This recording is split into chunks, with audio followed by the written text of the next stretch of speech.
As you are sitting down looking at law school applications and trying to figure out what you are going to do for the next several years of your life, are you struggling with the idea that you may be able to go to law school because you also are responsible for taking care of a tiny human? Are you worried that you may not be able to attend and be successful at law school because you also happen to be a single parent? If this is something that you are struggling with right now, I want you to stick around.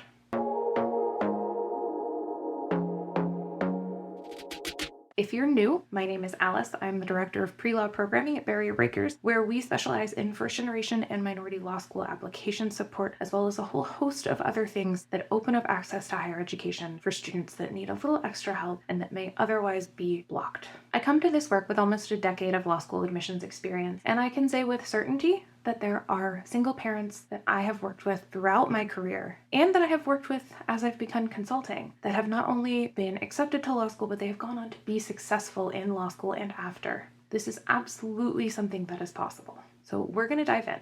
But first, I do want to make sure that I tell you right from the start, the short answer to this is yes. As a single parent, you can absolutely attend law school. You can be successful in the application process in law school. You can go on to get a fabulous attorney's job if that is what you're looking for. Having to also take care of a small human does not preclude you from any of this. It just means that you may have some other considerations to take in mind as you are working through the application process, as you're working through the law school process. But it certainly does not mean that you can't do it. Parenting on its own is difficult, and if you've managed that up to now, I can guarantee you law school is not going to be any more difficult. It's going to be a different type of difficult, but it is not going to be more difficult than keeping another human alive. So let's get started. The very, very first thing that I want you to think about as you are starting this journey is why. Why are you doing this? Because here's the thing. Law school is a lot before you even start. The application process is time consuming. It is sometimes tedious. There are lots of pieces that you have to move through, that you have to submit, that you have to work on, that you have to make sure are stellar before you even press submit. And then you get to law school and you've got all of these classes, you've got a new way of learning, you've got a new way of writing to learn. Law school is a lot. It is not impossible, but it is a hard thing. I've said that a lot. This is nothing new. I also said it a little bit ago. Parenting is also a lot. So I hear big love for the auntie life in my world, but parenting is, as I understand it, not particularly easy all the time. But if you have a good reason, if you can identify why it is you have decided to do this difficult thing, that you have decided to do this time-consuming, this expensive, this thing that will take you away from your child during the day sometimes, that will make you have to read late into the night, that will put you in a situation where you're going to have to be writing a lot, you're going to have to be reading a lot, and depending on how old your child is, crying doesn't always work with that. It is difficult to read old cases if you also have someone who is crying for your attention. And if I'm being honest, as a parent, the crying child probably should take precedence. So at some point in time, whether it is during the application process or it is after you have started school, you will likely get overwhelmed. That does not mean you can't get through it. But the key thing there is you have to understand why it is you have chosen to do this thing. If you have that in the front of your mind and you have that in your brain all the time, I am doing this because. I'm not here to tell you what a good reason or a bad reason is. That's a whole other discussion. But I need you to zero in on why you are doing this. Why are you here? Why have you chosen the path of a law degree? If you can keep that in your brain, if you can keep that top of mind when things get overwhelming, when you are tired, when you are stressed, making sure that you have that clear guiding, this is why I have chosen to do this. If you can bring that to your mind, you can get through. I know for a fact, if you have kept another human alive up to now, you can do hard things.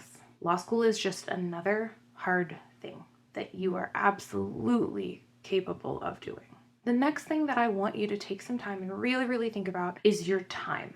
Law school takes time. So does parenting. There is no way around law school being time consuming. I will tell you that when I started law school, I went in thinking this can't be that difficult. I used to read 300 and 400 pages for class every week. This can't be that different, right? Y'all, I was wrong. I went from being someone who read very, very quickly to someone that it took a long time to get through 30 or 40 page cases and pull the things that I needed to understand out of them. You get faster. I got faster at reading them. But those first couple of weeks, that first 6 weeks, that was rough for me. I had no idea how to budget my time properly. And I'm here to tell you that you should not be like me. I need you to be better about budgeting your time because you have other things that require your time. You need to make sure that you are taking care of yourself, that you are taking care of your kid or kids, that you are also taking the time to do the work you need to do to be successful in law school. If you are coming into law school and your child is a little older, whether they are school age, they're high school age, they're college age, because there really is, it's never too late to start law school, I promise. That's a whole other video. That's a whole other conversation. We can have that later. If you have the benefit of a child who is partially grown, or all the way grown, these time constraints may be different. They may not be quite as abundant as they would be with a young child, a baby, a toddler, someone who's just starting in kindergarten or pre-K or something along those lines. Those little humans require a lot of care. They're adorable, but they require a lot of care, and that's fine. You just gotta keep an eye on it. Standard advice for the LSAT, for example, is 3 hours a day for 3 months. 3 hours a day, every day, for 3 months to prepare for that test. And that's just one piece of your law school application. When we work with students, the quickest we typically run through putting an application together, and I'm talking making sure the essays are good, making sure that letters of rec have been turned in, making sure that there is a strong application package for one of the students that we work with, the quickest we move through that is 6 or 8 weeks. It is not out of the ordinary for it to take 10. And that's doing anywhere from 4 to 5 hours of work, probably, each week. The good news is that you can stretch that timeline out. If you don't have 3 hours a day for 3 months to dedicate to the LSAT, but you can probably give it like 10 hours a week. If you can do that, stretch your timeline out. Add a month or 3. I realized before I got into doing this example, I was gonna have to do math in my head. And friends, there is a reason I went to law school, and one of the reasons is that we don't have to do math. Let me have my estimates. But as you look through this and you think about how much time can I reasonably devote to the LSAT, to my essays for my application, to building the relationship with my recommenders so I know that they are going to write me really, really strong letters. Think about how much time you can give that. And if it is not a lot, stretch your timeline out. I will tell you, as you start going into the LSAC portals and you start picking up the pieces that they use to collect all of your information for the law school application process, this is your LSAT registrations, this is your credential assembly service. The good news is those are not one-off things. Your LSAT account initially is free. You then have to pay for credential assembly, and that's the thing that's going to put your LSAT score report, your letters of recommendation, and all of the transcripts from the schools that you've attended together. You pay for that once, and it is with you for the next several years. So if you're thinking right now, I can give this enough time that if I start work right now, I can theoretically have time to prep for the LSAT and take it, get the score that I want, so maybe take it again. I can put together a really solid application packet, good essays, good letters of recommendation, and if you are still in school, you can still give time you need to do your college classes, so your GPA remains good.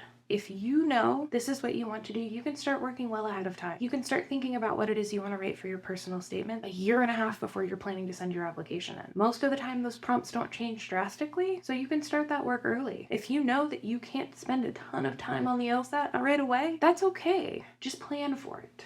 By now, as a parent, particularly as a single parent, you should have some idea of how much time out of your day is required for parenting. I know I hear that it is a 24/7, 365 thing, and that is what I have observed. I get that. But there's active parenting, and there is, I am here to make sure that the child stays alive. Whether it's during nap time or after the kid goes to bed, whatever that lower activity time is in your parenting mode, think about how much time in that, I don't want to say free time, but in that other time that is not taken up by parenting, how much of that can you reasonably give to your application? I will also tell you right now, do not give every single solitary waking moment that you are not actively parenting to this. Please. We like balance.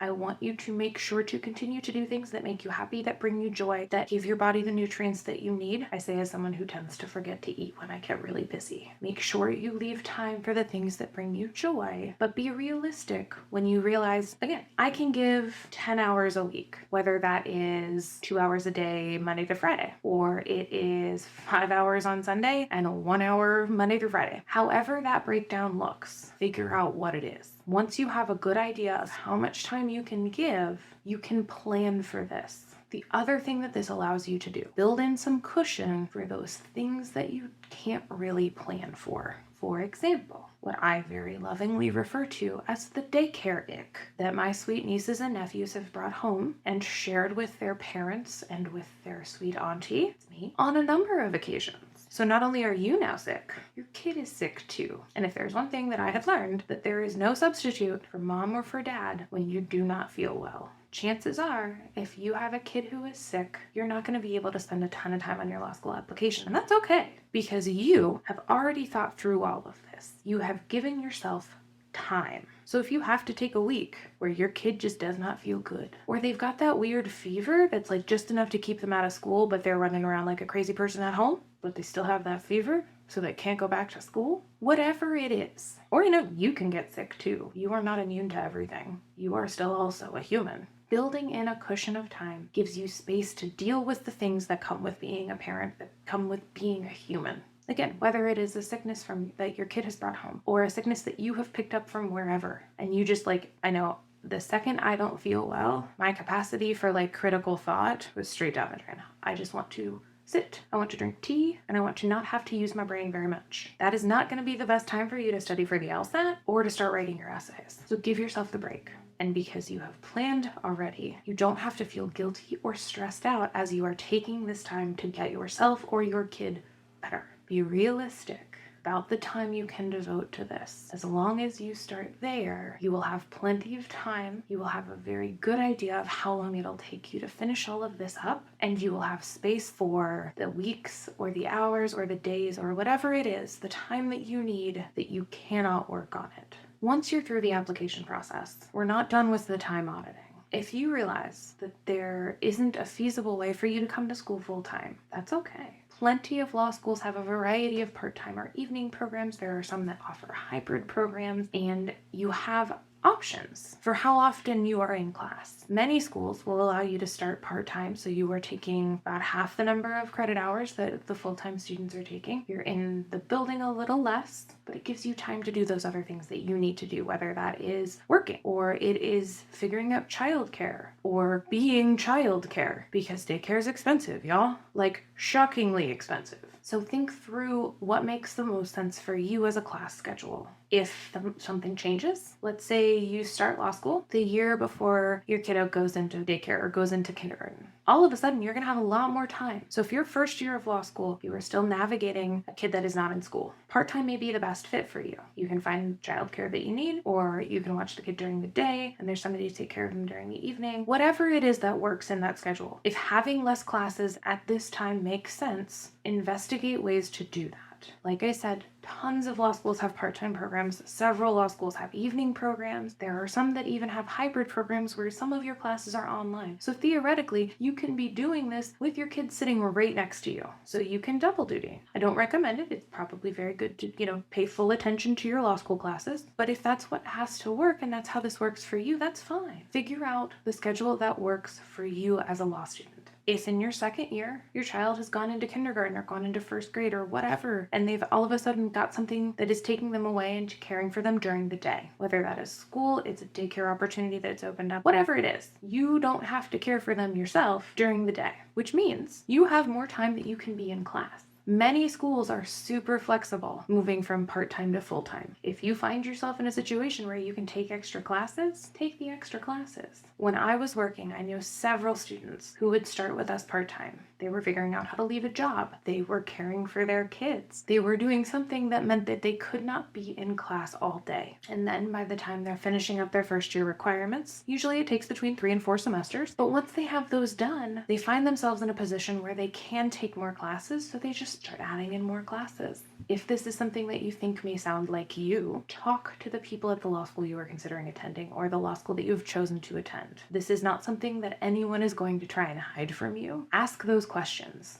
And this all comes back to, again, being realistic with the time that you have to devote to law school. If you know that you want free time in the evenings, make sure that you can take free time in the evenings. If you know that you have to care for your kid during the day, find a school that offers evening classes, at least for the first couple of years. There are ways to work around this. You just need to think through it a little bit more than, your typical student that's coming right out of college may need to think about it. But it certainly does not mean that you are any less able to do so. The last thing that I want you to think about, and the last thing that's going to make sure that you are not only successful in the application process, but you are successful throughout law school, is I want you to take the time to find out your resources. Find those resources. This can mean a lot of things, and I'm going to run through the 3 major ones in my head. So first, I need you to find your people. This can mean a lot of different things. Find your family. whether it's your biological family or the one that you've chosen for yourself. Find the people that support you. Let them know what's going on. If there are folks that love your kid and that your kid loves that can watch them sometimes, let them know what you're doing and say, hey, I may need you a little bit more often than I have before. You will find, most of the time, there are enough people in your life that are willing to support you and that more than likely really love your kid. I say as a very devoted auntie. They will make this something you can do. They will help you in this endeavor. Find the people that are not only going to take care of your kid, but they also will take care of you. I mentioned that thing where I forget to eat when I'm stressed out. Find the people that will make sure that you eat. Find the people that will drop by and make sure that you're not totally losing it. Having that nice little check-in is really, really helpful. Find the person that's going to drop by in the afternoon to play with your kid so you can read for class or so you can take an LSAT practice test, whatever it is. Throughout this process, find your people, keep them close. The next set of resources that's super important are the logistical or the technical resources. What are the things that you have access to that can make this process easier? For example, as you are researching law schools, does the campus have childcare? Does the law school have childcare? Are there resources specifically for students who are also parents?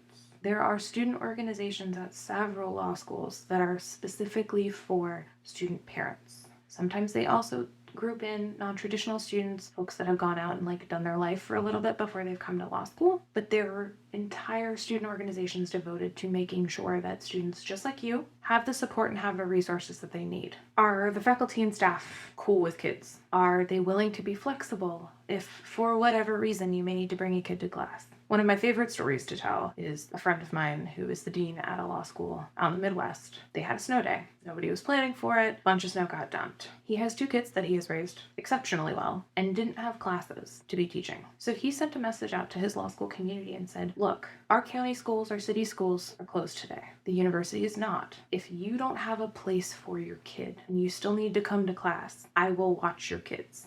The dean of the law school put this message out to his community to make specifically sure students that are also parents had some support. While I can't promise that every dean at every law school is going to offer daycare, I can say that most faculty will be flexible as long as you talk to them. But that is something that you want to look into before you commit to a school. See what those resources are after you get there. On the front end, are there resources from LSAC that may assist you as you are building your application? Are there ways that you could maybe get more time while you take your LSAT? I don't know if that's a thing that they offer. It's worth looking into. If you have to also care for a child while you are taking the test and there is no other way around it, talk to them. There may be a way to accommodate you there. Are there spaces in the application for the school that you were planning to apply to that specifically ask, are you a parent? What are your other responsibilities outside of law school? Again, not every school may ask these questions, but I have seen them before. Schools want to know this so they can support you. Find those logistical, those technical resources, those things that are going to make it easy. One of the other things that falls into this particular category is something that I've already talked about. It's that class scheduling situation. Can you take a part-time schedule if that's what you need? Can you switch it up to full-time if you suddenly find yourself with more time? Can you take classes during the summer to defray some of the credit load that you need to be taking during the school year? There are all sorts of ways that you can make this work. You just may have to think a little more critically, a little more analytically about how you're going to build this process for you to make it work. But I promise, if you look, the resources are there. There are tons of people, there are tons of resources that want to help you succeed. You just may have to go find them. When you're looking for your resources, find the other students like you. While you're working on your application, there are 800,000 different social media groups, Facebook groups, LinkedIn groups. I know there's probably Twitter and Instagram groups too, but I'm also an elder millennial, so social media and I are meh. If those things are part of your life, if you are joining these groups and you're studying for the LSAT, see if there are other people in your area in a similar situation. Maybe y'all get together and one of you watches kids while the other one does a thing, and then you swap. Find people that are similarly situated to you and let them help you. Find the other students in law school that are also parents. I mentioned those student organizations. That's a great place to start, but there's nothing that says you can't just ask or you can't just look. Who also has a sippy cup in their backpack? Who has a car seat in their car? Whatever it is. I mean, don't be creepy about it. But find the people that are doing the same thing you are. They're doing this law school thing while also parenting. They will be able to understand the situation that you're in, understand the things that you are feeling, understand the challenges that you are facing, probably a lot more clearly than the student who just graduated. There's nothing wrong with them. We love them. They're just in a different space of life. And being able to commiserate with someone who's doing the same difficult thing that you are, that's similarly situated, is nice. So find those people. And at the end of all of this, don't ever forget that you are absolutely capable of this. You have already done a hard thing, arguably a more difficult thing. You are parenting 24/7. I would be shocked if someone told me that law school was more difficult than parenting, and you have already done the parenting thing. You know how that works. You know you can do it. So why on earth would you not be able to do law school too? I hope that these resources have been helpful. I hope they've given you some ideas for what you need to be looking for and the things that are there that will help you as you are on this journey through law school, as you are on this journey to apply to law school. And again, I cannot stress it enough. You are absolutely capable of not only being accepted to law school, but being successful in law school. And there are a ton of resources that are there for you. So to recap, number one, find your why. Make sure you have a clear picture of why it is you are doing this, so when things get tough, you know why you are here. It will be so much easier to push through the difficult times if you have a clear picture of why you're doing this difficult thing. Number two, take a realistic, hard look at your time and plan accordingly. Can't devote enough time to study for the LSAT in 3 months? Cool. Make it 6. Don't have time to write a personal statement in a month? Cool. Make it 3 or 5 or 7. Whatever that timeline looks like for you, plan for it. Build in your cushion to take care of the unexpected parent things that will come up no matter how hard you try to plan around them. Someone's going to get sick. Someone's going to have a stomach bug. They're going to share that with you, and nobody likes a stomach bug. But plan for those. Give yourselves cushion so you don't stress while you are also sick or dealing with something that is arguably more important than your law school application. Make sure you are also keeping this time situation in mind as you choose your law school enrollment. Are you going part-time? Are you going to see how full-time works and then figure it out from there? Are you going to choose a place that has an evening program? Think through what that looks like for you. I am not here to tell you that one is better than the other. I need you to figure out what works best for you. I am here to give you options and make sure that you don't forget about them. And finally, maybe most importantly, find your resources. Who are your people? What's available to you as you're moving through the application process, as you're in law school? Who and what are there to support you? Find other parents. Find the people in the situation that you are in and make friends with them. Make them your support system. Become their support system. The law school application process and sometimes law school itself can be a rather isolating experience. It can sometimes get lonely, and I can say from experience, law school is exponentially less awful with friends. And it is really easy to make friends if all y'all are doing the same difficult thing. If this was helpful, please like and subscribe. If you have someone in your life that you think may benefit from this, please share it with them. Talk soon.